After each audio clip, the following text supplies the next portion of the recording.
So, as to what's the best way to act in the world, conduct ourselves in the world, and most importantly, how do we conduct ourselves so as to benefit others, other human beings, or a larger fold of all sentient beings?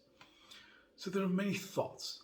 One of the most important thoughts is this basic awareness to see if I'm acting out of, let's say, anger or hunger. So if there's this hunger for power, if there's this hunger for a higher position, so on and so forth, if that's present, and if it's coming out of anger to to say that certain actions are not being taken by others, so therefore I am doing it. So first is this awareness, and see where this awareness can take us. Now, on a more lucid, more beautiful aspect of acting out in the world, I'd like to share the attitude of the bodhisattvas, the Buddhas to be, the ones who seek enlightenment, awakening nirvana, and how they are believed to act in the world. So, first, the attitude. The attitude is the bodhisattva knows the coming and going, the passing, fleeting nature of all phenomenon, including the phenomenon inside, the internal phenomenon, the internal world of thoughts, contemplation, and so on and so forth.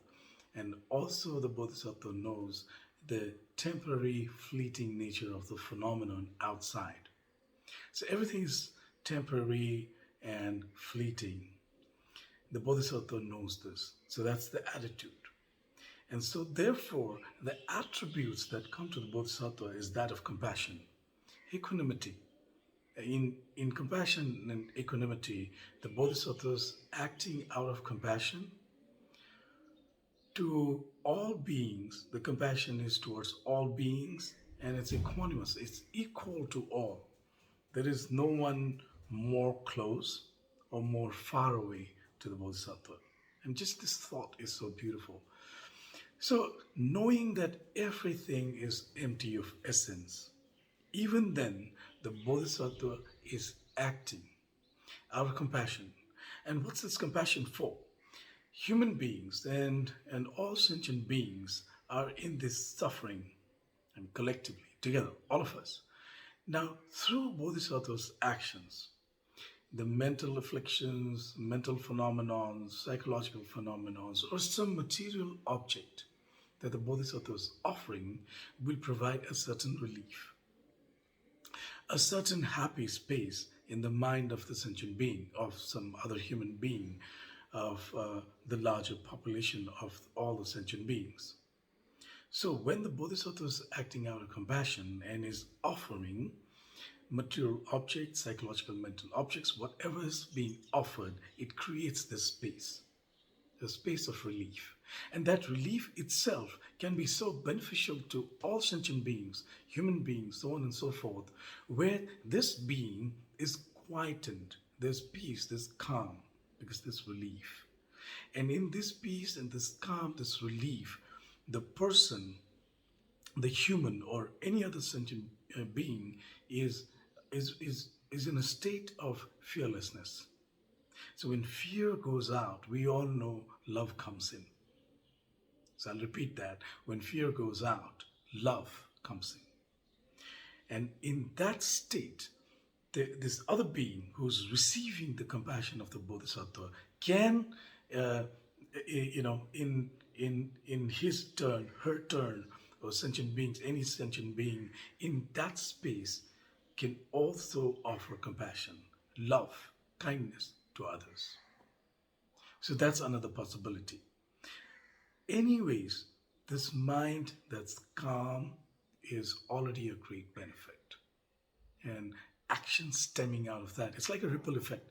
The Bodhisattva's compassion goes to sentient beings, the sentient beings also receive this compassion, and there's a space within them that's created which can spontaneously again radiate compassion, manifest compassion.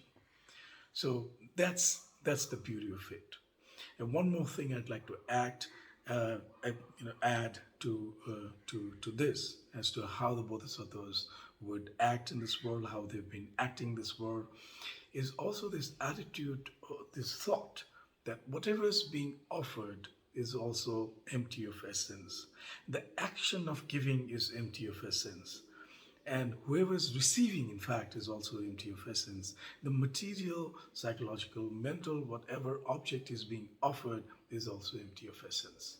So, therefore, there is no holding on, there's no clinging on the part of the bodhisattva to think that I am standing on a higher pedestal, uh, looking at these pathetic beings, and I want to rescue them. There is no savior, rescuer of phenomenon. The Bodhisattva is equanimous. The Bodhisattva sees that the Bodhisattva is also in the mind equal to others, other sentient beings. And again, that all things are empty of true essence. And when an offering is made in that way, a space is created where there is naturally occurring compassion and equanimity. Now, just imagine if we act like this, not out of anger or hunger, or also this feeling that there are others who need to be saved or rescued, but just act out of our own spontaneous nature, which is compassion, the nature, the innate nature that's compassion, and just let it radiate.